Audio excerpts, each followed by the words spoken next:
Okay, so I had a little bucket in the garage. And see, that's going to be for the tube where the water comes out of the wall. Okay, and if it dangles from here and wants to fall out, I'll just kind of loop it underneath the handle and then kind of push down on the handle, and it'll probably stay like that. Okay, but of course, before I do that, I've got to drain the rest of that water with my sponge. So back and forth I go before I show you the next step. Okay, I'm going to show you that the ears on that plastic nut.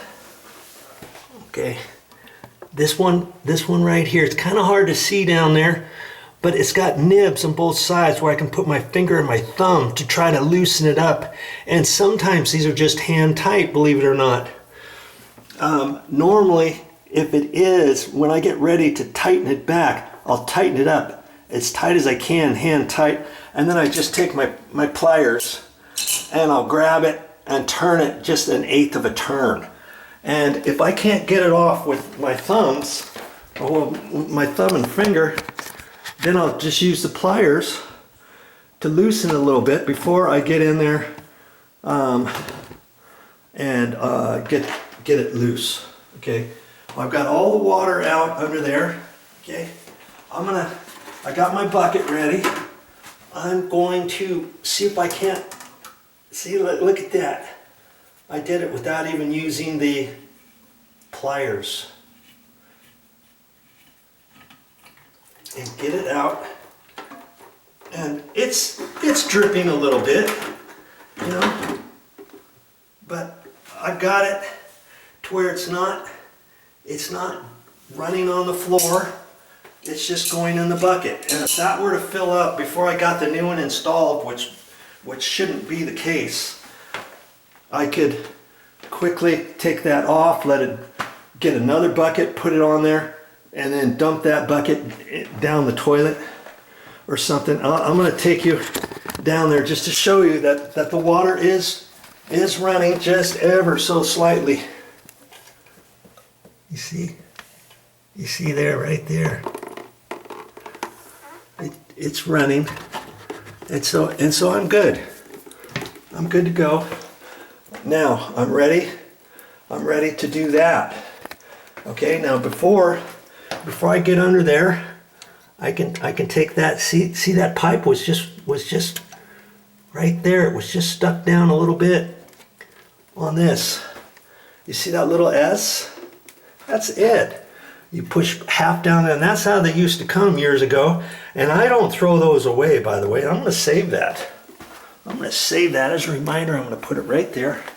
I'm going to save that in case I ever come across a toilet that just has the pipe really long and it's shoved down. Because if you just push it like that, when this thing turns on, it's going to flip like that, and it won't stay down. So that's a good thing to have, is that.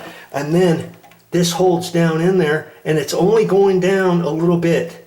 If that pipe were to, if this pipe here, this flexible tube, that's the fill tube that dumps in, or that dumps out. No, that dumps in. That's just a pipe that goes down, and it fills the water up. Okay, below that, and then it fills the tank up. Okay. If that's down too far and you just leave it with nothing on it, that'll siphon your water in your tank low enough to where then it will tell us, oh, hey, we need some more water in the toilet. Fill it back up. And maybe that's what you're hearing every 15-20 minutes on your toilet. And that's a good way to fix it, is to make sure that little tube is not doing that. Okay, so now that next one is not going to be just hand tight. That one's going to be tight. So I'm going to have to take a pair of pliers and I remember righty tighty, lefty loosey, right? And so I look on that. If I was looking at it straight up, I would know that turning to the right is going to go that way. So I have to grab my pliers on it. And these are slip joint pliers. I can make them bigger or smaller right there. Okay. And I know I'm going to have to grab it and turn it that way, right? Okay. And I thought I was going to get down on my hands and knees. I guess not. Just grab it and turn it.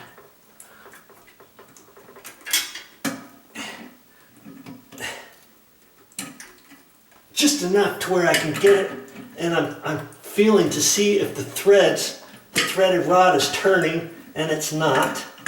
If it was, I might have to get my hand up in there and hang on to that with one hand, you know.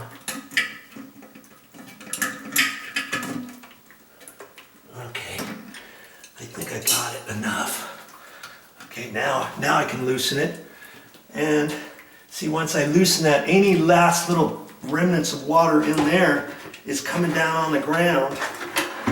But there, I'll put the bucket under that. I'll catch you. I'll catch you.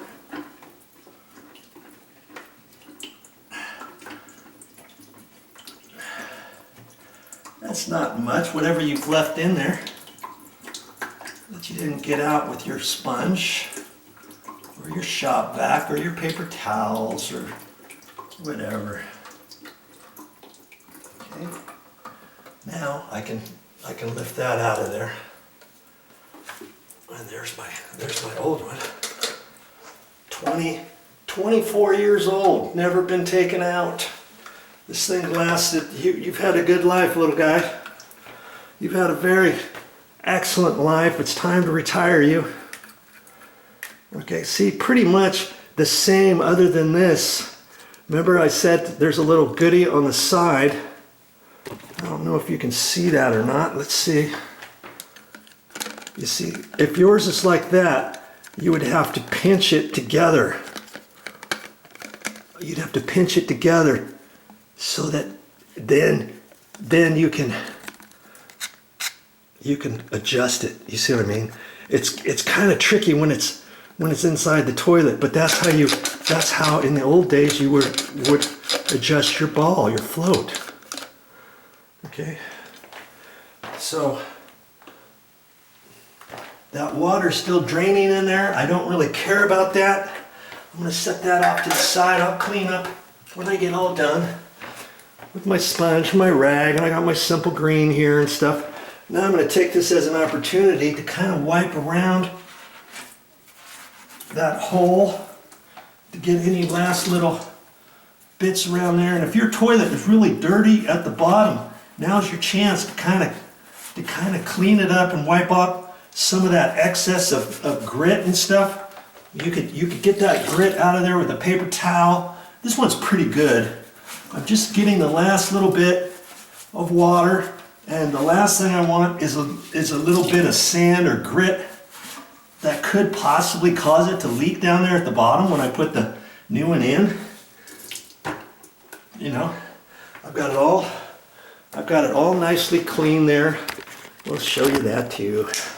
I know you always like to see stuff. You see what I mean? All clean there now. Okay? You remember what we're gonna do next? Hey, step by step. How do you eat an elephant? One bite at a time. How do you fix a toilet? One step at a time. Before I show you the next step, I'm gonna kind of wipe up a little bit, just so I don't track all this stuff all over the place and have a slippery floor or any of that, you know. Got my rag here, and it's better to be safe than sorry, right? Okay, that's my motto.